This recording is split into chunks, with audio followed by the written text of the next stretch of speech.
Assalamualaikum warahmatullahi wabarakatuh. Perkenalkan, saya Melati Puspita Harumsari, calon guru penggerak Angkatan 10 dari Kabupaten Tuban. Kali ini saya akan mewawancarai dua kepala sekolah dalam rangka mengambil keputusan berbasis nilai-nilai kebajikan sebagai seorang pemimpin. Selamat menyaksikan. Berikut video saya bersama kepala sekolah dari UPT SDN Bejagung. Assalamualaikum Bu Ana. Waalaikumsalam. Gimana nih Bu kabarnya? Alhamdulillah sehat. Alhamdulillah. Ini Bu, sebelumnya saya mohon maaf mengganggu waktunya Bu Ana. Saya ingin minta waktunya sebentar untuk dalam rangka melaksanakan tugas saya mewawancarai Bu Ana terkait tentang pengambilan keputusan berbasis nilai-nilai kebajikan sebagai seorang pemimpin. Itu ya Bu ya. Nanti saya akan mengajukan beberapa pertanyaan untuk Bu Ana. Baik, masuk ke pertanyaan pertama Bu. Selama ini, bagaimana Bu Ana dapat mengidentifikasi kasus-kasus yang merupakan dilema etika atau rujukan moral? Jika kasusnya itu mengarah ke dilema etika, maka langkah saya yang pertama adalah mengidentifikasi dan memahami konteks situasi tersebut. Yang mana memahami siapa saja yang terlibat, kemudian siapa saja yang berkepentingan, dan nilai-nilai apa yang dipertaruhkan. Kemudian saya baru akan mengenali aturan etika yang relevan, baik yang bersifat umum seperti kejujuran, keadilan, tanggung jawab, dan sebagainya.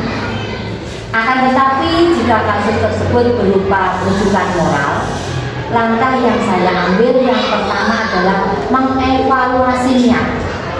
Yang kedua, mencari cara-cara yang digunakan untuk membujuk. Apakah argumen yang digunakan berbasis pada prinsip moral yang sah atau lebih kepada manipulasi emosi. Kemudian saya harus memahami apakah bujukan tersebut ada rasa tanggung jawab sosial atau sekedar untuk kepentingan pribadi. Mungkin itu. Ya, luar biasa sekali Bu. Jadi di sini Bu Ana mengidentifikasi terlebih dahulu bagaimana kasusnya. Iya. Baik, ini pertanyaan yang kedua Bu. Selama ini, bagaimana Bu Ana menjalankan pengambilan keputusan di sekolah Bu Ana, terutama untuk kasus-kasus di mana ada dua kepentingan yang sama-sama berlaku, atau mungkin nanti sama-sama mengandung nilai kebajikan? Bagaimana itunya Bu Ana, bisa diceritakan?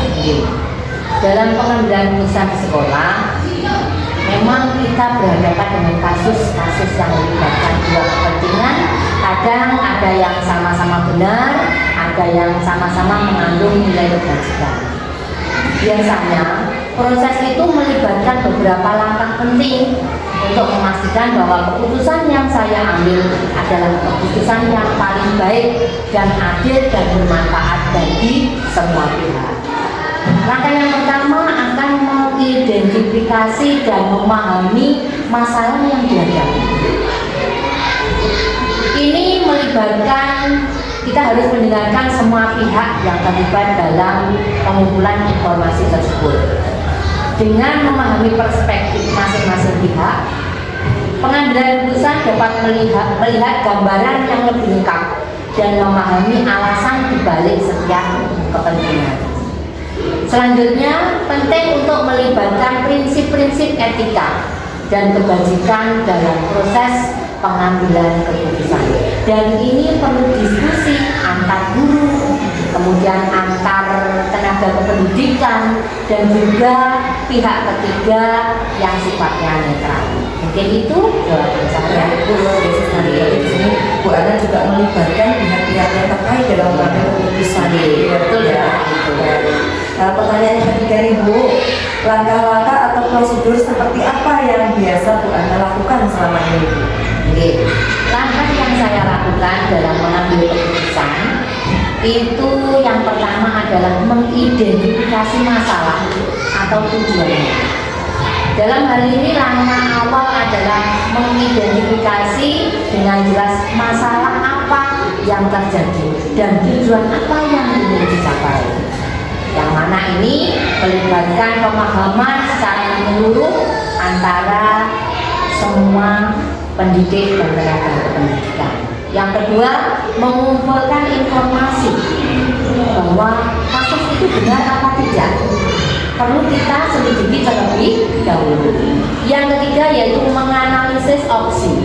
Dengan informasi yang terkumpul, langkah selanjutnya adalah menganalisis berbagai opsi yang tersedia.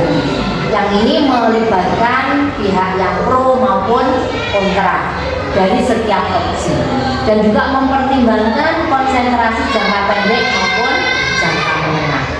Selanjutnya adalah membuat keputusan.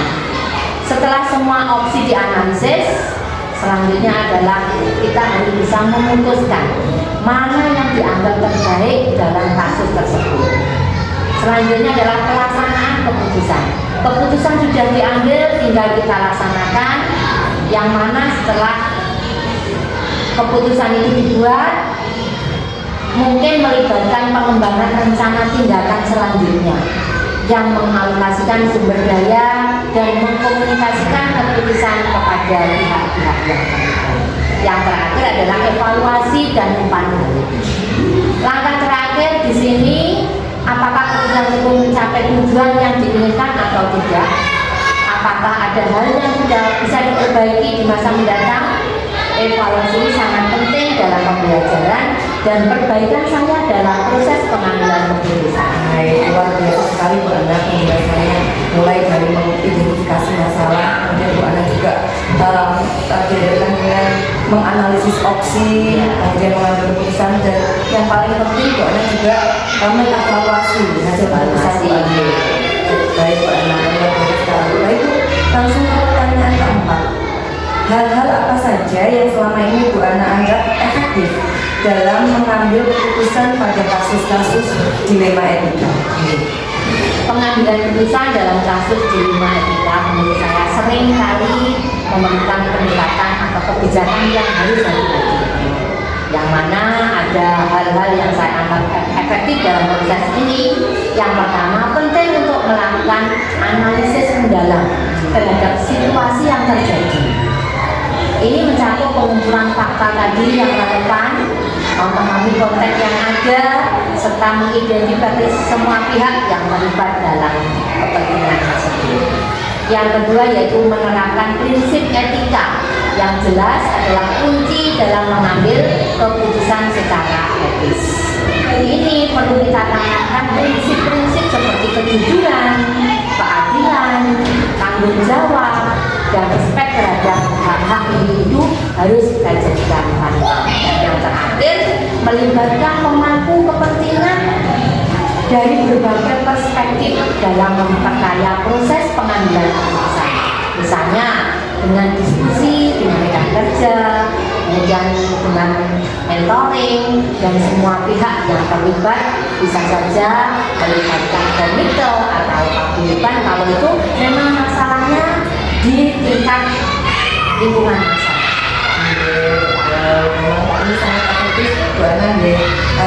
Dari penjelasan Bu Ana, penjelasannya sangat lucu sekali, dan kita bisa mendapatkan gambaran mana yang menurut Bu Ana efektif. Yang kelima Bu, hal-hal apa saja yang selama ini merupakan tantangan dalam pengambilan keputusan pada kasus-kasus dilema etika yang Bu Ana hadapi? Menghadapi dilema etika seringkali menjadi tantangan besar bagi saya, yang mana terutama karena melibatkan pertimbangan moral yang kompleks dan berbagai pihak. Kadang juga berlawanan dengan hati nurani saya. Salah satu tantangan utama adalah konflik nilai.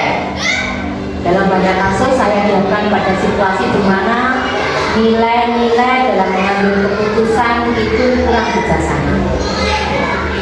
Salah satu contoh kasus dilema etika yang pernah saya hadapi adalah ketika ada laporan tentang seorang guru yang mengajarnya suka sembrono, kadang tidak sesuai dengan etika guru. Nah, itu permasalahan yang sering saya hadapi. Di satu sisi lain, kepala sekolah harus melindungi hak siswa untuk mendapat pendidikan dan kualitas dari seorang guru. Mungkin itu luar biasa sekali ya Bu Ana. Itu itu dilema antara ini rekan kerja dan ini anak didik mungkin gitu ya Bu ya. Baik, pertanyaan yang keenam Bu, apakah Bu Ana memiliki sebuah tata cara atau jadwal tertentu dalam sebuah penyelesaian kasus dilema etika? Apakah Bu Ana langsung menyelesaikan di tempat atau memang memiliki sebuah jadwal untuk menyelesaikannya? Bentuk dan prosedurnya seperti apa yang Bu Ana jalankan? Menyelesaikan kasus dilema etika seringkali memang memerlukan pendekatan yang terstruktur dan hati-hati untuk memastikan bahwa semua pihak masih dipertimbangkan dengan matang. Tidak ada satu cara atau jadwal yang khusus karena masalah itu datangnya tidak bisa kita prediksi. Namun ada beberapa langkah umum yang biasanya saya ikuti dalam proses penyelesaian kasus tersebut. Seperti yang sudah saya jelaskan tadi, yang pertama adalah identifikasi masalah, kemudian menganalisis dan mengimplementasi, dan yang terakhir adalah mengevaluasi. Luar biasa. Ya, selanjutnya pertanyaan nomor 7. Adakah seseorang atau faktor-faktor apa yang selama ini mempermudah atau membantu Bu Ana dalam mengambil keputusan dalam kasus dilema etika? Menurut saya, pengambilan keputusan dalam kasus-kasus dilema etika itu bukan tugas yang mudah. Karena sudah beberapa tahun, saya hampir 12 tahun menjadi kepala sekolah itu tentunya banyak sekali permasalahan yang saya hadapi. Dan ini banyak orang yang memerlukan dukungan dan panduan dari berbagai narasumber. Salah satu faktor utama yang dapat memudahkan proses ini adalah keberadaan penasihat. Misalnya saya minta pertimbangan kepada pengawas, kemudian minta pertimbangan pada guru senior yang lebih pengalaman daripada saya. Dengan di situ saya bisa melaksanakan penyelesaian kasus di rumah.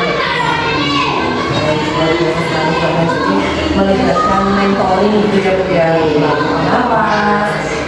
Ini pertanyaan terakhir Ibu, dari semua hal yang telah disampaikan Bu Ana, pembelajaran apa sih yang dapat Bu Ana petik dari pengalaman Bu Ana itu dalam mengambil keputusan dilema etika?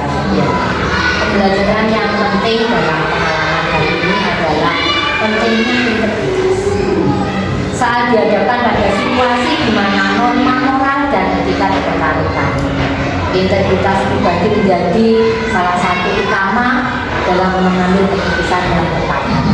Kita harus memegang teguh nilai-nilai yang benar meskipun mendapat tekanan atau godaan yang mengambil jalan pintas merupakan langkah penting dalam menjaga kepercayaan dan kredibilitas diri. Pelajaran lain yaitu setiap dilema etika biasanya melibatkan berbagai pihak dengan kepentingan yang berbeda-beda. Di sini saya mendengarkan curhatnya masyarakat, guru, anak-anak, kemudian baru saya selesaikan permasalahan. Mungkin itu yang bisa saya sampaikan, Miss. Bu Ana, alhamdulillah ini sudah pertanyaan terakhir dari jawaban Bu Ana. Semoga kita semua bisa menjadi pemimpin yang bijaksana dalam mengambil keputusan, bisa juga mendengarkan masukan dari pihak lain dalam mengambil keputusan. Begitu ya Bu ya. Baik Bu, alhamdulillah kita sudah berada di penghujung waktu. Mohon maaf sudah mengganggu waktunya Bu Ana. Saya mohon pamit dulu Bu. Assalamualaikum. Dan berikutnya video saya bersama Kepala Sekolah dari UPT SDN Semanding. Assalamualaikum Pak Mul. Waalaikumsalam warahmatullahi wabarakatuh. Gimana nih kabarnya Pak? Alhamdulillah. Alhamdulillah. Begini Pak, mohon maaf ini saya sebelumnya mengganggu waktunya Pak Mul. Saya nyuwun waktu untuk sedikit berbincang-bincang untuk dalam rangka memenuhi tugas saya sebagai guru privat.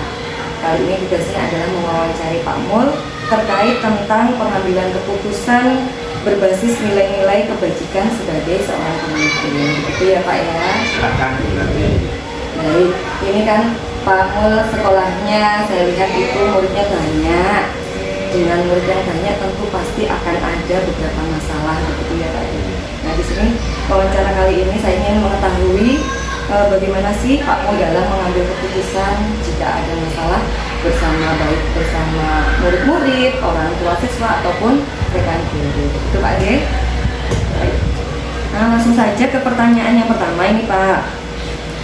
Bagaimana biasanya Bapak mengenali situasi yang dapat dianggap sebagai dilema etika atau bujukan moral dalam konteks sekolah panjenengan? Ya, terima kasih Bu Melati. Untuk mengenali situasi yang dapat dianggap sebagai dilema etika atau bujukan moral adalah konteks sekolah. Biasanya melakukan beberapa hal, di antaranya yang pertama mengamati tindakan perilaku siswa, guru, dan staf sekolah. Perilaku yang tampak mencurigakan atau tidak sesuai dengan aturan dan norma sekolah dapat menjadi indikasi adanya dilema etika.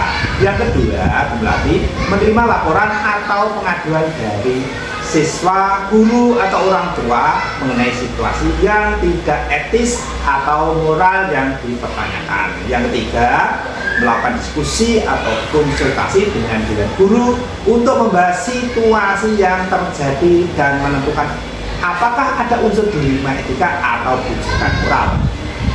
Dengan pendekatan-pendekatan ini, Bu Melati dapat lebih mudah untuk mengidentifikasi dan menangani dilema etika atau bujukan moral yang muncul di lingkungan sekolah. Luar biasa sekali Pak ya. Berarti yang bisa saya simpulkan dari sini Pak Mul mulai mengamati dulu, kemudian menerima laporan gitu ya Pak ya, baru kita melakukan diskusi dan konsultasi. Luar biasa sekali Bapak. Baik. Yang kedua nih Pak, selama ini bagaimana Pak Mul menjalankan pengambilan keputusan di sekolah, terutama untuk kasus-kasus di mana ada dua kepentingan yang sama-sama benar atau sama-sama mengandung nilai kebajikan? Ya, terima kasih Bu Melati. Pengambilan keputusan dalam kasus di mana ada dua kepentingan yang sama-sama benar atau mengandung nilai kebajikan, saya akan lebih mengutamakan konsultasi dengan tim guru dan tenaga pendidikan di sekolah. Nah, saya percaya bahwa dengan kolaborasi adalah kunci untuk mengambil keputusan yang bijak. Dalam diskusi bersama dengan guru akan mempertimbangkan nilai-nilai etika, prinsip yang telah ditetapkan, serta dampak keputusan tersebut pada murid dan lingkungan sekolah. Saya lebih mengutamakan pengambilan keputusan secara demokratis dengan mendengarkan pandangan semua pihak yang terlibat. Itu berarti.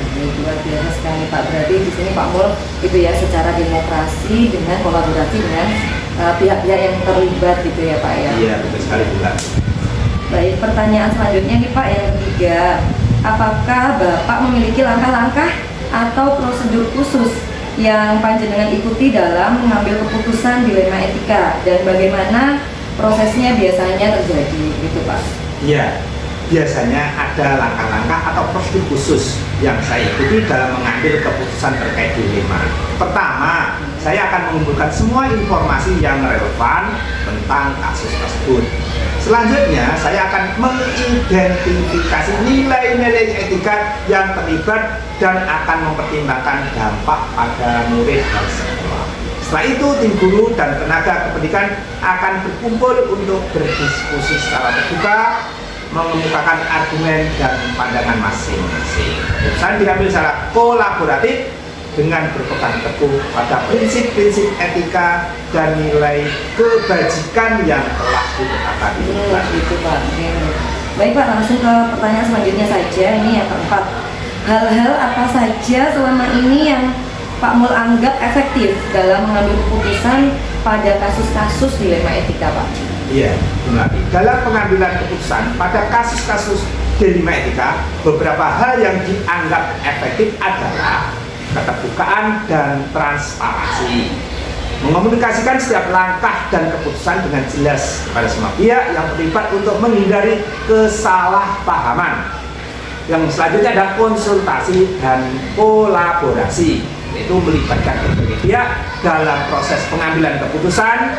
Guru, komite, pendapat, dan prajurit tambahan seringkali membantu memperjelas situasi dan menemukan solusi yang lebih baik. Selanjutnya, yang kita lakukan adalah mengumpulkan informasi yang komprehensif, mengumpulkan semua fakta dan informasi yang relevan untuk memastikan bahwa keputusan didasarkan pada pemahaman yang lengkap tentang situasi. Luar biasa sekali Bapak, ini yang bisa Nah, saya sepakat nih kalau memang dalam menyelesaikan masalah memang harus ada keterbukaan dan transparansi, ya Pak, gitu ya.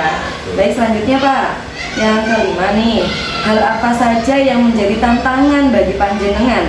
Tantangan utama tentunya dalam mengambil keputusan ketika dihadapkan pada dilema etika, Pak. Iya. Dalam pengambilan keputusan pasti ada tantangan. Iya, betul sekali. Tantangan utama dalam mengambil keputusan ketika dihadapkan pada dilema etika adalah adanya tekanan dari berbagai pihak seperti orang tua, komite sekolah, atau bahkan kebijakan pemerintah. Mereka berusaha untuk mengatasi tantangan ini dengan memastikan bahwa semua keputusan didasarkan pada nilai-nilai kebijakan yang telah menjadi pedoman sekolah. Saya juga berkomunikasi secara terbuka dengan semua pihak yang terlibat untuk menjelaskan pemikiran di balik keputusan tersebut melatih. Iya. Baik Pak, yang selanjutnya nih, yang di nomor 6. Apakah Anda memiliki sebuah tata kelola atau jadwal tertentu Pak dalam sebuah penyelesaian kasus dilema etika? Apakah Anda langsung menyelesaikan di tempat atau mungkin memiliki sebuah jadwal untuk menyelesaikannya? Bentuk atau prosedur seperti apa yang panjenengan jalankan, Pak? Mungkin bisa diceritakan? Iya, terima kasih Bu Lati. Dalam menyelesaikan kasus dilema etika, saya tidak memiliki jadwal tertentu. Jika ada kasus dilema etika, saya lebih fokus pada pemahaman yang mendalam tentang situasi dan nilai etika yang terlibat. Saya berusaha untuk menyelesaikan kasus itu segera mungkin, akan tetapi juga tidak terburu-buru dalam mengambil. Memang terkadang ada kasus dilema etika ini memerlukan waktu yang ekstra untuk didiskusikan dan dikonsultasikan dengan rekan guru itu nanti. Gitu ya, baik Pak, luar biasa sekali. Ini masuk ke pertanyaan ke-7 Pak. Adakah seseorang atau faktor-faktor yang biasanya membantu panjenengan untuk mempermudah dalam proses pengambilan keputusan dalam kasus dilema etika di sekolah? Ya, terima kasih Bu Melati. Dalam proses pengambilan keputusan dilema etika, saya biasanya melibatkan tim manajemen sekolah dan guru-guru yang memiliki pengalaman dalam masalah etika. Saya percaya bahwa diskusi dan berbagai pandangan dengan orang lain dapat membantu saya dalam memahami situasi dengan lebih baik dan mencari solusi yang lebih baik. Itu Bu Melati. Iya, luar biasa sekali Pak. Ini di pertanyaan terakhir nih Pak. Dari pengalamannya Pak Mulya dalam menghadapi dilema etika, apa pembelajaran utama yang panjenengan peroleh Pak? Dan bagaimana pengalaman ini bisa mempengaruhi pendekatan panjenengan dalam mengambil keputusan di masa depan? Ya, terima kasih Bu Melati. Pengalaman dalam menghadapi dilema etika telah mengerjakan saya pentingnya mempertimbangkan nilai-nilai kebajikan dan dampaknya pada murid. Pembelajaran utama yang saya peroleh adalah bahwa dalam mengambil keputusan harus selalu berfokus pada kepentingan murid dan dapat menciptakan lingkungan yang aman, nyaman untuk warga sekolah. Pengalaman ini sangat mempengaruhi pendekatan dalam mengambil keputusan di masa depan, di mana nilai-nilai kebajikan akan menjadi panduan utama itu. Luar biasa sekali Bapak. Ini yang saya tangkap Pak Mul dalam menyelesaikan permasalahan itu memang sangat luar biasa sekali, mulai dari transparansi, kolaboratif dengan rekan sejawat maupun dengan pihak terkait, dan tentunya semua ini Pak Mul ambil tentu akan tujuan akhirnya berpihak kepada murid, begitu ya Pak ya. Luar biasa sekali. Semoga wawancara kali ini bisa mempercerah saya, pemahaman saya juga dalam mengambil keputusan, dan semoga Pak Mul juga kedepannya lebih bijaksana lagi, bisa lebih bijaksana lagi. Begitu juga dengan saya dalam mengambil keputusan yang berdasarkan nilai-nilai dari kebajikan. Gitu Pak Nge. Baik, terima kasih Bapak. Sekali lagi saya mohon maaf sudah mengganggu waktunya, dan terima kasih atas waktunya panjenengan. Saya undur diri dulu. Monggo. Assalamualaikum warahmatullahi wabarakatuh. Waalaikumsalam warahmatullahi wabarakatuh.